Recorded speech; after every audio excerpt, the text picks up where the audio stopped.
हरिः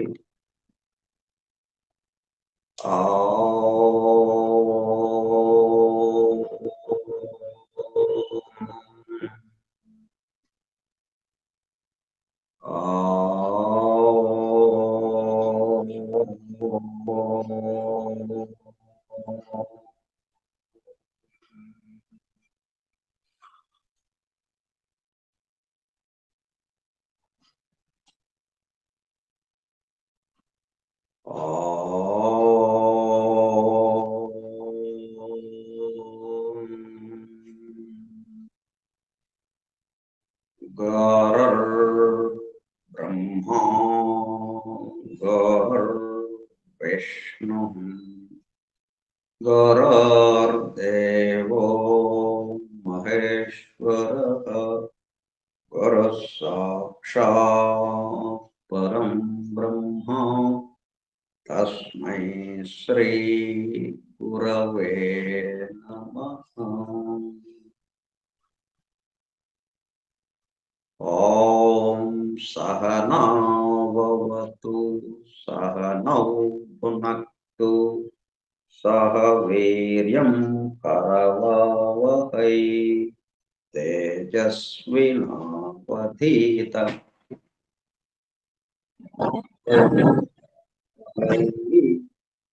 ओम शांति शांति शांति।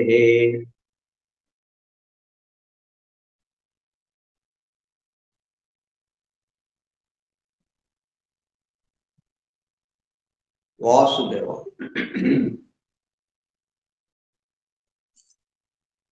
22/10/2025 బుధవారం రాత్రి 9 గంటల సమయం.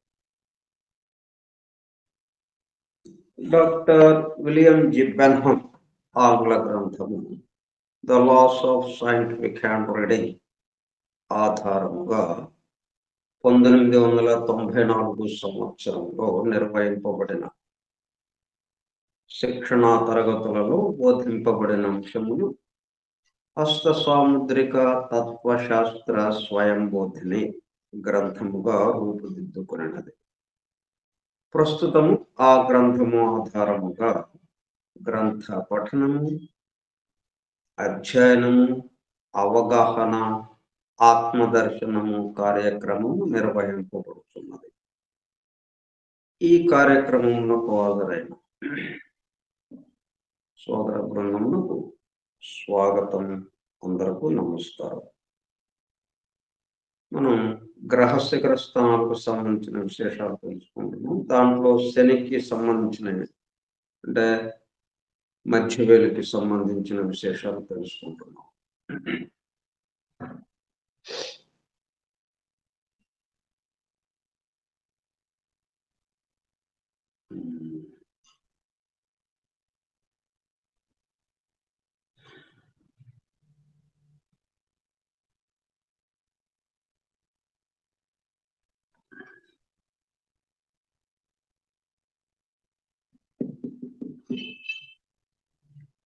మౌంట్ పై గ్రిల్ ఉంటే అంటే అపోలోనియన్ వారికి హార్ట్ ట్రబుల్స్ కి ఎక్కువ అవకాశం. నెయిల్స్ రంగు, నెయిల్స్ పై గీతలు, హార్ట్ లైన్ లో islands, dot, cross, cut in the line, chain, వీటిలో ఏది ఉన్నా డిఫెక్ట్ ను తెలియజేస్తుంది. అదే వయస్సుకు తగ్గట్లుగా లైఫ్ లైన్ ను పరిశీలించాలి. మౌంట్ పై గ్రిల్ ఉంటే హెల్త్ డిఫెక్ట్ ను తెలియజేస్తుంది. గ్రిల్ అంటే నిలువు గీతలు, అడ్డ గీతలు, ఒక జల్లెడలాగా ఉంటుంది. కళ్ళకు సంబంధించి కూడా వ్యాధులు రావడానికి అవకాశం ఉంది. మౌంట్ క్రిందుగా హెడ్ లైన్ పై చిన్న డాట్ లేక ఐలాండ్ ఉంటే కంటికి సంబంధించి డిఫెక్ట్ ఉన్నట్లుగా భావించవచ్చు. సన్ స్ట్రోక్ కి ఎక్కువ అవకాశం. Mount apex Saturn mount case జరిగితే తన యొక్క ఆనందమయంగా జీవించడం అనే లక్షణం సాటర్న్కి ఇవ్వడం, తద్వారా సాటర్నియన్లోని విచారం కొంత తగ్గడం జరుగుతుంది. ఇక 16 అంశములతో పరిశీలించాలి. ఇంకో ముఖ్యమైన విషయం ఏమిటంటే అపోలో ఫింగర్ పొడవుగా ఉంటే, దాదాపుగా సాటర్న్ ఫింగర్ అంత ఉంటే అంటే మధ్య వేలంతా మామూలుగా మధ్య వేలు ఎక్కువ పొడవు ఉంటుంది. ఉంగరపు వేలు కొంచెం పొడవు తక్కువ ఉంటుంది. కానీ ఒక్కోసారి ఒక్కొక్కళ్ళకి మధ్య వేలు ఎంత పొడవు ఉందో అంత పొడవుగా ఉంగరపు వేలు ఉంటుంది. అంటే అపోలో ఫింగర్. అప్పుడేంటి పనులు చాలా డేరింగ్‌గా రిస్క్ తీసుకొని చేస్తాడు. అంటే తన పరిధి దాటి అప్పటికే అసలు మామూలుగానే వాడు డేరింగ్ అండ్ డాషింగ్. మన 'కృష్ణ' సినిమా యాక్టరు. మరి మొట్టమొదటిసారిగా 'కౌబాయ్' సినిమాలు తీశాడు. మోసగాళ్ళకి మోసగాడు. ఇట్లాగా ఆ ఎడారుల్లోకి వెళ్ళి ఎంతో డేరింగ్‌గా రిస్క్ తీసుకొని సినిమా ఆడుతుందో లేదో తెలియదు. అయినా సరే అట్లా మరి సక్సెస్ అయ్యాడు. అట్లా ఉంటాయి అంత డేరింగ్ డాషింగ్‌గా ఉంటుంది వాళ్ళ పరిస్థితి. ఇంకా ఎక్కువవుతుందనమాట. మామూలుగానే అట్లాగుంటే, ఈ వ్రేలు పొడవు ఎక్కువుంటే మరింతగా అది పెరుగుతుంది. దీంతో అటో ఇటో తేలిపోవాలి అని ఉన్నదంతా అమ్మేసి, నగా నట్రా అమ్మేసి, చివరి పైసాతో సహా వ్యాపారంలో పెట్టేస్తాడు. ఏదైతే అదవుతుందని. సాటర్న్ ఫింగర్ కన్నా పొడవు ఎక్కువుంటే గ్యాంబ్లర్‌గా మారతాడు. ఒక్కోళ్ళకి ఇంకా ఎక్కువ పొడవుంటాయి. స మధ్య వేలు కన్నా ఎక్కువ పొడవుగా ఉంటే గ్యాంబ్లర్ అవుతాడు. ప్రతిదానికి ఛాలెంజ్ అంటాడు. ఎలక్షన్‌లో ఎవరు గెలుస్తారు అని పందెం కాస్తాడు. జూదగాడుగా మారిపోతాడు. ఆ ఆలోచన ఆపుకోలేడు. వీడి అడ్రెస్ కావాలంటే పేకాట ఆడే క్లబ్‌లు, రేస్ కోర్సు అంటే గుర్ర పందాలాడే చోటు, అమ్యూజ్‌మెంట్ పార్కులలో పందెములు కాస్తూ ఉంటారు. అక్కడ వెతుక్కోవాలి. ఆస్తి అంతా తగలేస్తుంటాడు. అంటే ఇవి సామాన్యంగా ఏంటంటే, ఈ మధ్య తరగతి వాళ్ళకి గాని, పేదవాళ్ళకి గాని అట్లాగుండదు.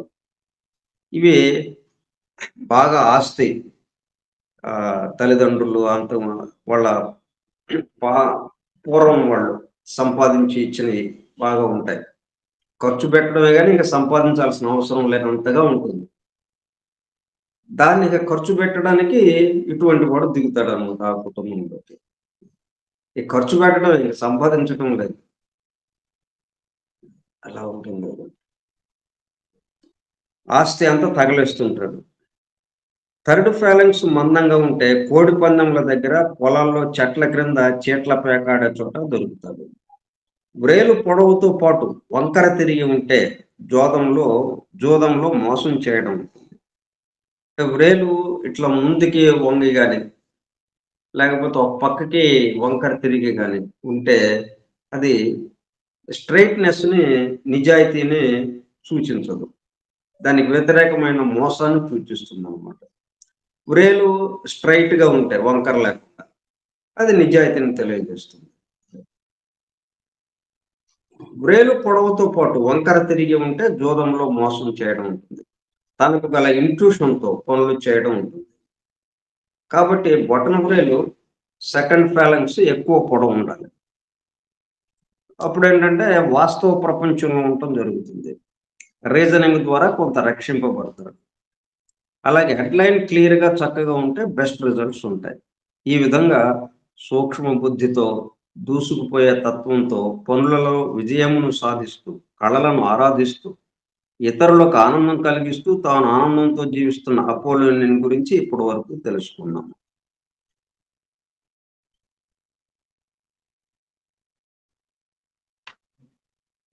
ఇలా సూర్యశేఖర స్థానం అంటే ఉంగరపు వేలుకు దిగువన ఉన్నటువంటి స్థానాన్ని చూసాము ఇప్పటి వరకు. ఇక బుధ గ్రహ శిఖర స్థానం అంటే చిటికెన వేలు దగ్గర చిటికెన వేలు దిగువన ఉంటుంది మౌంట్. మౌంట్ ఆఫ్ మెర్కురీ అంటారు. కొంచెము పొట్టిగా బుద్ధి సూక్ష్మతతో క్షణంలో విషయాన్ని గ్రహించి తగు నిర్ణయం చేయగలిగి కొంత చెడును కూడా తనతో పాటు ఉంచుకున్న వ్యక్తి గురించి ఇప్పుడు తెలుసుకుందాం. వరుసలో ఒక్కొక్కరిని పరిచయం చేసుకుంటున్నాం.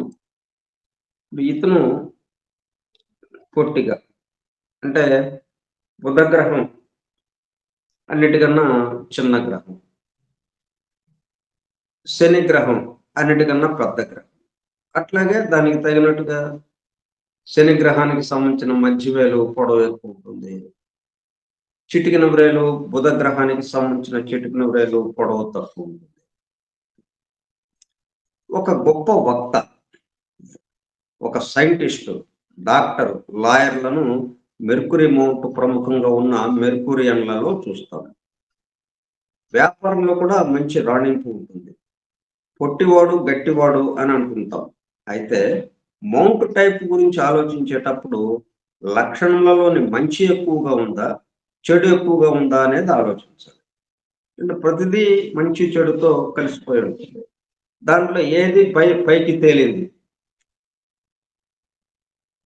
రెండు పైకి తేలవు. రెండిట్లో ఏదో ఒకటి పైకి తేలుతుంది, ఒకటి అడుగును. అంటే నాణ్యానికి బొమ్మ బొరుస ఉంటాయి కదా. బొమ్మ బొరుస రెండు ఒక్కసారిగా కనపడవు మనకి. ప్రపంచంలో ఎవ్వరికి కూడా కనపడవు. కనబడితే బొమ్మ, లేకపోతే బొరుసు. మిగతాది దాని వెనక ఉంటుంది. బొమ్మ వైపు మనం చూస్తున్నామంటే దాని అడుగున బొరుసు ఉంటుంది. అట్లా మంచి చెడు రెండు ఉంటాయి. ఒకటి బయటికి కనిపిస్తుంటుంది, ఒకటి లోపల దాని అడుగున ఉంటుంది. ఎప్పుడైనా పైకి రావచ్చు. ఎందుకంటే దాన్ని నాణాన్ని తిప్పొచ్చు బయటేపు. బొమ్మ చూస్తున్నాం, ఎప్పుడు బొమ్మనని దాని వెనుక ఏంటి రాసుకుందో ఏంటో చూద్దామని ఇలా తిప్పుతాం. అప్పుడు బొరుసు దానికి సంబంధించిన విషయాలు కనిపిస్తాయి. అట్లా ఇది కూడా మంచి చెడు రెండు ఉంటుంటాయి. ముఖ్యంగా ఇటువంటి వాళ్ళ దగ్గర చెడుకి సంబంధించిన ఏమైనా ఉందా అనేది జాగ్రత్తగా పరిశీలించాలి. ఎందుకంటే మెర్కురీ మౌంట్, సాటర్నియన్ మౌంట్, శని బుధుడు ఈ ఇద్దరికి సంబంధించినవి. కొంచెం చెడు ఎక్కువగా ఉన్న చెడుకి చాలా త్వరగా ఆకర్షింపబడటం ఉంటుంది.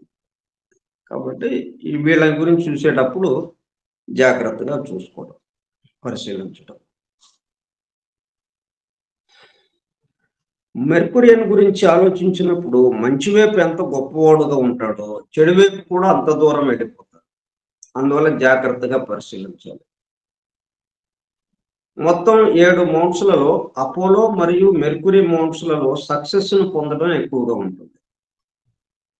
అయితే మెర్కురియన్స్ లో సక్సెస్ సాధించడం వారికి గల సూక్ష్మ బుద్ధి, వివేకం వల్ల కాగా, అపోలోనియన్స్ లో సక్సెస్ సాధించడం వారంటే వల్లమాలిన అభిమానంతో ఇతరులు హెల్ప్ చేయడం ద్వారా ఉంటుంది.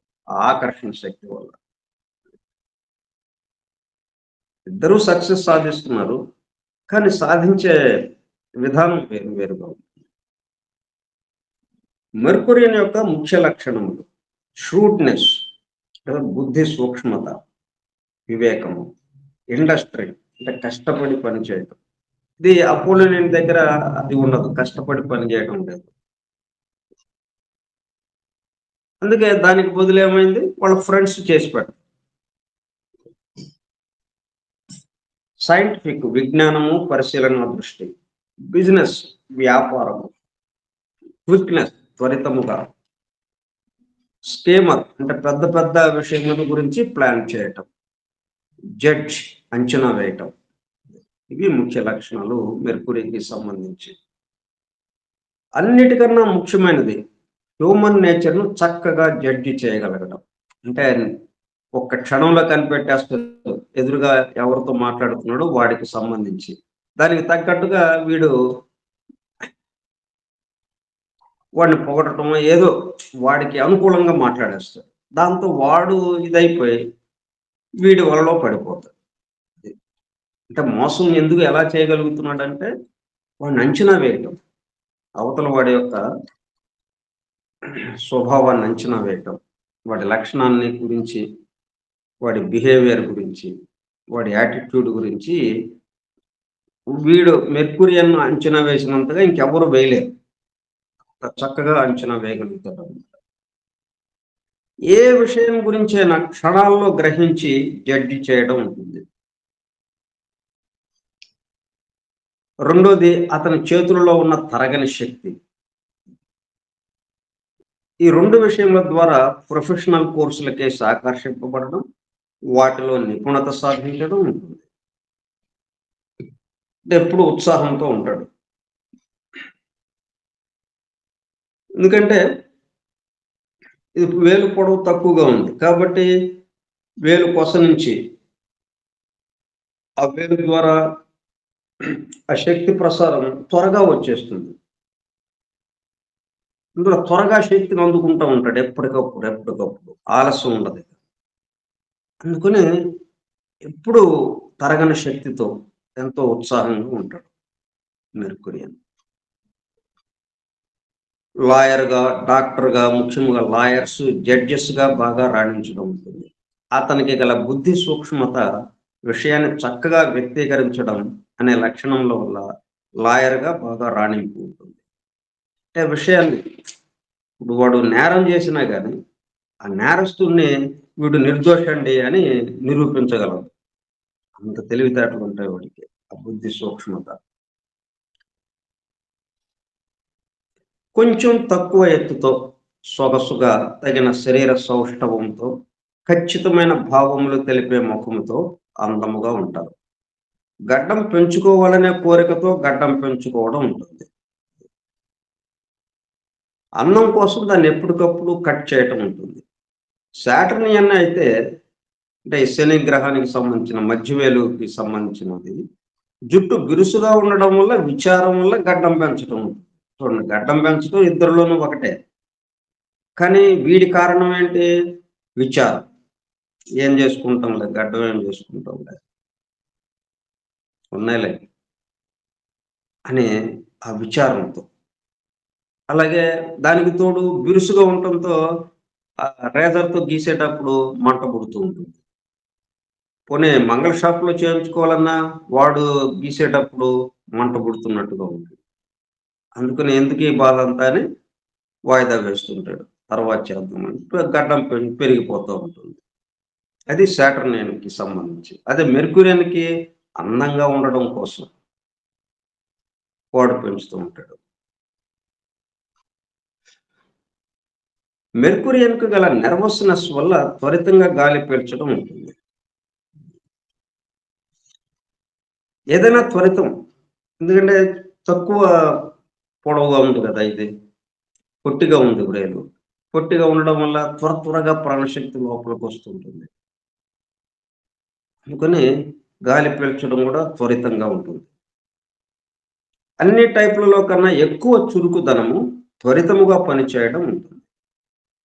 ఈ లక్షణము శారీరకముగానే కాక మానసికంగా కూడా ఉంటుంది. వీరు ఎక్కడ అడుగు పెడితే అక్కడ సక్సెస్ ఉంటుంది. ఆటలలో ఉన్నప్పుడు ఎదుటివాడిని క్షణంలో అంచనా వేసి దానికి తగ్గట్లుగా త్వరితంగా నిర్ణయం తీసుకుని ఆడడం వల్ల ఓడిపోవడం ఉండదు. అవతల వాడిని ఓడిస్తూ ఉంటాడు. వాడి వీక్ పాయింట్ ఎక్కడో పట్టేస్తాడు క్షణంలో. అక్కడ నొక్కేస్తే ఇంక అయిపోయినట్టే. వాదనలో వీడిని ఓడించడం కష్టం. చతురతతో ప్రసంగించడం అంటే ఇష్టం. హ్యూమన్ నేచర్‌ను, క్యారెక్టర్‌ను అంచనా వేయడంలో దిట్ట. ఇతనిలాగా మిగతా టైప్‌లో ఎవరు జడ్జి చేయలేరు. అంటే అలా అంచనా వేయలేరు. మనుషుల్ని అంచనా వేయలేరు. కనిపెట్టలేరు మనుషుల్ని. వీళ్ళ ధోరణిలో వీళ్ళు మాట్లాడుతుంటారు గానీ, అవతల వాడు ఏంటా అనేది వీళ్ళు అంచనా వేయలేరు మిగతా వాళ్ళు. మెర్క్యూరియన్ చక్కగా అంచనా వేయగలుగుతాడు. కలిసిన వ్యక్తిని క్షణంలో అంచనా వేయడం, నేర్పుతో అతన్ని స్నేహితునిగా చేసుకొనడం, వారితో తాను అనుకున్నది నెరవేర్చుకోవడం ఉంటుంది. ఒకడు పరిచయం అవుతాడు. అసలు అంతకుముందు ఎవరో ఏంటో తెలీదు. పరిచయమైన రోజు ఉదయం పరిచయం అయితే సాయంత్రానికి ఇద్దరు చెరొక 1,00,000 పెట్టుబడి పెట్టి ఒక వ్యాపారం ప్రారంభించేద్దాం అంటాడు. వాడు 1,00,000 తెచ్చేస్తాడు. అట్లా ఉంటుందన్నమాట. క్షణంలో అంచనా వేయటం, నేర్పుతో అతనిని స్నేహితునిగా చేసుకొనడం, వారితో తాను అనుకున్నది నెరవేర్చుకోవడం ఉంటుంది. నేర్పు, వంచన, ఎప్పుడు పెద్ద ప్లాన్‌లు వేయడం, వీటితో పాటు తనకు గల బుద్ధి సూక్ష్మత, ప్రసంగించగల నేర్పుతో ప్రపంచంలో మన మధ్య తిరుగుతుంటారు. ఎవరినైనా చూడగానే వారి లక్షణములు మొత్తం పట్టేస్తాడు. వారిని ఎలా వినియోగించుకోవాలో అలా వినియోగించుకోగలడు. బద్ధకం అతని దరికి చేరదు. కంప్యూటర్ బ్రెయిన్ చిన్న అవకాశంను కూడా వదులుకోడు. ఒక్క నిమిషంను కూడా వృధా పోనివ్వడు. మెడికల్ స్టడీస్‌కు బాగా పనికొస్తాడు. లీడింగ్‌లో ఉన్న డాక్టర్లను పరిశీలిస్తే వారిలో ఎక్కువ మంది మెర్కురియన్స్ ఉండడం గమనిస్తాము. మెర్కురీ మౌంట్‌పై వెర్టికల్ లైన్స్ ఉంది. మెర్కురీ ఫింగరు పొడవుగా ఉంది. సెకండ్ ఫాలెన్స్ పొడవుగా ఉంటే ఇంజినీరింగ్ కాకుండా మెడిసిన్ చదివించవచ్చు. వీటికి గల శక్తి, ఓపికతో చదవటం, స్వాభావికమైన చురుకుదనము, హ్యూమన్ నేచర్‌ను అంచనా వేయగలగటం, ఈ లక్షణముల ద్వారా చక్కగా పరిశీలించి వ్యాధి నిర్ణయం చేయటం, మందులు ఇవ్వగలగటం చేయగలుగుతారు. ఏ పని అయినా విద్య, వృత్తి, వ్యాపారం మొదలైనవి చేయాలంటే ఏ లక్షణములు కావాలి? ఆ లక్షణములు ఏ మౌంట్‌లో ఉన్నాయి? ఆ మౌంట్ ఉన్న స్థితిని బట్టి దానితో చేతిని పరిశీలించి లక్షణములు ఎలా పనిచేస్తున్నాయి? ఆ వృత్తిలో రాణించగలడా? వ్యాపారంలో రాణించగలడా? లేదా తెలుసుకోవచ్చు. గుప్త విద్య ఆకల్ట్ సైన్సెస్‌లో ప్రావీణ్యం త్వరగా సంపాదించగలరు. పామిస్ట్రీ నేర్చుకుంటే ఎవరైనా చేయి చూడమంటే వాడిని ఇట్టే పట్టేసి రేఖల వంక చూస్తున్నట్లుగా చూస్తూ కొన్ని కామన్ పాయింట్స్ చెప్తాడు. అవతల వాడు ఉబ్బిపోయి గొప్ప పామిస్ట్ అని మెచ్చుకుని అడిగిన డబ్బు ఇచ్చేస్తాడు. అది. హంబగ్ చేయడం ఉంటుంది. వీళ్ళ వల్లే పామిస్ట్రీకి చెడ్డ పేరు వచ్చిందని కూడా అనుకోవడం ఉన్నది. అన్ని రంగాలలో వలె వ్యాపారంలో కూడా మంచి రాణింపు ఉంటుంది. బుద్ధి సూక్ష్మత, చతురత, నేర్పు, మేనేజ్మెంట్, ఇతరులపై తన ప్రభావమును, హ్యూమన్ నేచర్‌ను అంచనా వేయగలగడం, పవర్ ఆఫ్ ఎక్స్‌ప్రెషన్ మొదలగు లక్షణములు ఉన్నందున వ్యాపారంలో సక్సెస్ ఉంటుంది.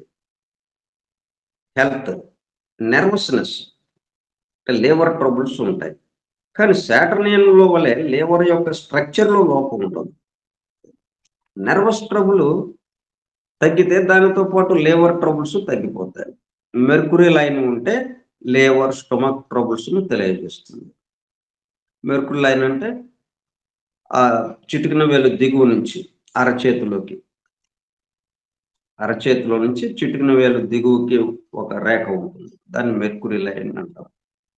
అది ఉంటే ఆరోగ్యం పాడవుతుంది అని. మంచి వైపు ఎంత పేరు ప్రఖ్యాతులు ఉంటాయో చెడు వైపు కూడా ఉండడం ఉన్నది. వీళ్ళల్లో విశేషం ఏమిటంటే వీటికి గల లక్షణములతో నేరము చేసి తప్పించుకోగలుగుతారు. చెడుకు మారడం చాలా ఆలస్యంగా, కష్టంగా జరుగుతుంది. ఎక్కువ భాగం మంచి వాళ్ళుగానే ఉంటారు. కానీ మోసం చేయాలనేది పుట్టుకతో వస్తుంది వాడికి. అది తొలుస్తూ ఉంటుంది వాడిని. ఎందుకు మోసం చేయాలని ఉంటుంది? అవతల వాడి యొక్క వీక్‌నెసెస్ అన్నీ తెలిసిపోతుంటాయి. సరదాగా అని ఇట్లా వాడిని మోసం చేద్దాం. నేను మోసగింపబడటానికి సిద్ధంగా ఉంటాడు ఎదుటివాడు. అట్లా సరదాగా మొదలై నిజంగానే మోసం చేయటం అనేది వీళ్ళకి అలవాటయిపోతుంది. అంటే వీళ్ళకున్న తెలివితేటలు, బుద్ధి సూక్ష్మత అవతల వాడికి ఉండవు కాబట్టి వాడిని మోసం చేయాలి అనేది అనిపిస్తూ ఉంటుంది సరదాగా. మనకేదన్నా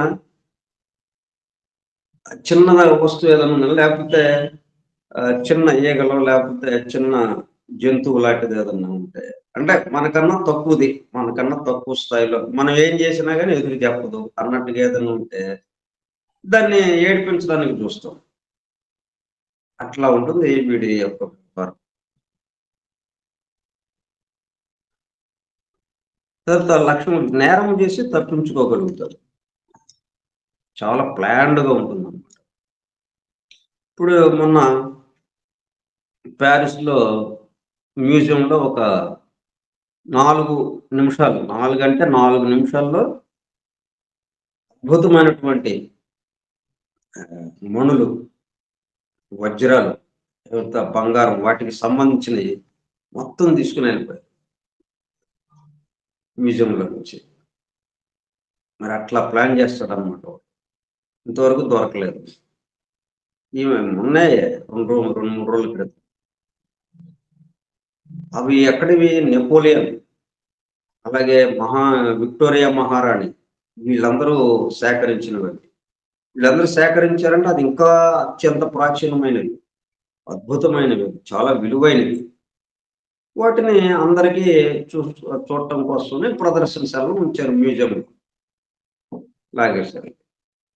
మరి దాన్ని జాగ్రత్తగా ఉంటారు కదా వాళ్ళు, మ్యూజియం వాళ్ళు. అయినా సరే వీడి యొక్క తెలివితేటలు అలా ఉంటాయి వాళ్ళది. దొరకరు. నేరం చేస్తారు, దొరకరు. అట్లా ఎన్నో నేరాలు మిస్టరీగా మిగిలిపోయినవి ఉంటాయి. ఇప్పటికీ ఆ నేరస్తుల్ని పట్టుకోలేకపోయారు చాలా కేసుల్లో.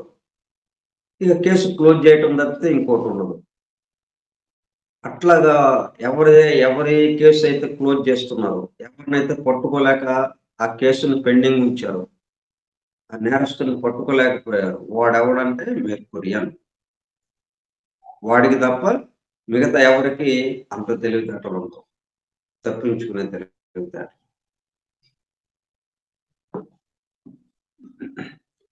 ముందుగా తన చాతుర్యంతో సరదాగా ప్రజలను మోసం చేయడం. వీళ్ళు మోసపోతూ ఉంటారు. వీళ్ళు ఊరికే సరదాగా అంటే నిజంగానే మోసపోతుంటారు వాళ్ళు. ఇక అది క్రమేపీ ఏమవుతుంది, అదే నిజంగా మారి క్రిమినల్, అబద్ధాల కోరు, దొంగగా మారిపోతారు. అలవాటైపోతుంది అనమాట. సరదాగా చేస్తూ నెమ్మదిగా నిజంగానే చేసేస్తుంటారు. మోసం చేసి పరారైన సప్తగిరి ఎంటర్ప్రైజెస్ నిర్వాహకులు అని ఒకరోజు వార్తాపత్రికలో చూస్తాం. బిగ్ బుల్ హర్షద్ మెహతా ఒక ఉదాహరణ. ఇప్పుడు వాళ్ళకి పెద్దగా తెలియకపోవచ్చు. హర్షద్ మెహతా ఒకప్పుడు మరి వందల కోట్లు కుంభకోణం, అది వేల కోట్ల రూపాయల కుంభకోణం. చట్టమునకు దొరకదు. మానవ జాతి మీద కక్షతో, ద్వేషంతో కాక. శాటర్నియన్ ఏంటి? ద్వేషంతో, కక్షతో చేస్తారు వాళ్ళు. వీళ్ళేంటి? తనకు గల తెలివితేటలతో ఇతరులను అతి చతురతతో వంచడం హాబీగా మారిపోయి ఆ పనులు చేస్తుంటారు. మన ఇంటికి బంధువులుగా వస్తారు. వాళ్ళు వెళ్ళిపోయాక కొన్ని వస్తువులు కనబడవు. అలాగే హోటల్కి వెళ్ళారనుకోండి, అది కూడా వస్తాయి, చూస్తాం. డబ్బు సంపాదన పట్ల మక్కువ ఎక్కువ. ఇతర టైపుల వారికి ఇంత ఉండదు. వీరికి సంపాదించడం బహు సులభం.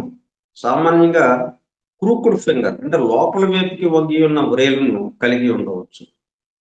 అంటే ఆ తెలివితేటలన్నీ, ఆ బుద్ధి సూక్ష్మత అదంతా మోసం వైపుకి వెళ్తున్నాడు, చెడు వైపుకి.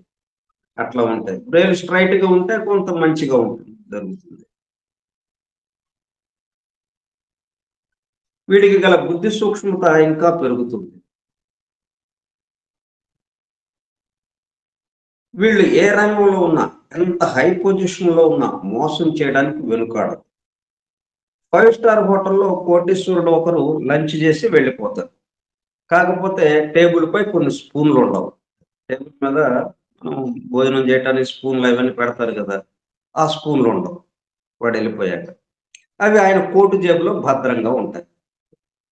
బ్యాక్ సైడ్ ఉన్నప్పుడు మెర్కురీ ఫింగర్ వంకరగా ఉండడం, మౌంట్ పై గ్రిల్లు అంటే నిలువు గీతలు అడ్డగీతలు కలిసిన ఒక వలలాగా ఉండడం, హార్ట్ లైన్ లేకపోవడం, లేక తక్కువ లైన్తో ఉండడం. అంటే హార్ట్, హెడ్ రెండు కలిసిపోయి ఒకే లైన్గా ఉంటుంది ఒక్కొక్కళ్ళకు. అలాగా హార్ట్ లైన్ హెడ్ లైన్ కి దగ్గరగా ఉండడం, ICET stiff thumb, first not develop అవ్వడం. ఈ విధంగా చేయి ఆకారం ఉన్న వారిలో బ్యాంకు దోపిడీ దొంగలు, జేబు దొంగలుగా ఉండడానికి అవకాశం ఉంది. అందువల్ల సాటర్నియన్, మెర్కురియన్లను చూడగానే మంచి వైపు ఉన్నారా, చెడు వైపు ఉన్నారా గమనించాలి. అంటే వాళ్ళకన్నా తెలివితేటలతో ఉండాలి మనం చూసేవాడు పామిస్టు. లాంగ్ ఫింగర్ ఉండి ఫస్ట్ ఫాలెంక్స్ పొడవు ఉంటే ఉపన్యాసంలో చక్కగా చెప్పగలుగుతారు, గొప్ప వక్తలు అవుతారు, వ్యక్తీకరణం బాగుంటుంది. సెకండ్ ఫాలెంక్స్ పొడవు ఉంటే ప్రాక్టికల్ వరల్డ్కి సంబంధించింది కాబట్టి డాక్టర్లు, లాయర్లు, సైంటిస్టులుగా ఉంటారు. థర్డ్ ఫాలెంక్స్ పొడవు ఉంటే వ్యాపారంలో రాణింపు ఉంటుంది. మెర్కురియన్ను చూడగానే అతని బుద్ధి సూక్ష్మత, వివేకము, చతురత, శక్తి, విజయం సాధించడం లక్షణములు మంచికి లేక చెడుకి ఉపయోగపడుతున్నాయా అని పరిశీలించాలి.